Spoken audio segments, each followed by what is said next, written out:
Prenez un moment hors du temps et imaginez que vous êtes confortablement installé dans un magnifique fauteuil de velours rouge au beau milieu d'un théâtre magique du début du XXe siècle. La foule, impatiente, observe sur scène une imposante caisse de bois brut. Cette dernière vous est montrée sous tous les angles.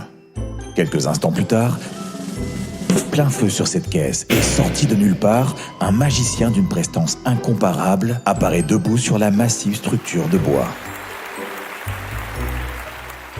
Dans la foule, beaucoup pensent avoir été distraits par la beauté de l'assistante qui gravitait autour du coffre. Peut-être ont-ils raison. Pour autant, le mystère s'épaissit lorsqu'il parvient à se volatiliser, juste là, sous leurs yeux. S'ensuit le fameux effet de la malle des Indes. L'élégante partenaire s'installe dans le coffre de bois, puis, en un battement de cils, le magicien prend sa place. Il fait quelques pas et salue son auditoire depuis l'avant-scène. Évidemment, elle ne tarde pas à réapparaître de façon tout aussi inexplicable. Dans la salle, murmures et chuchotements se font entendre.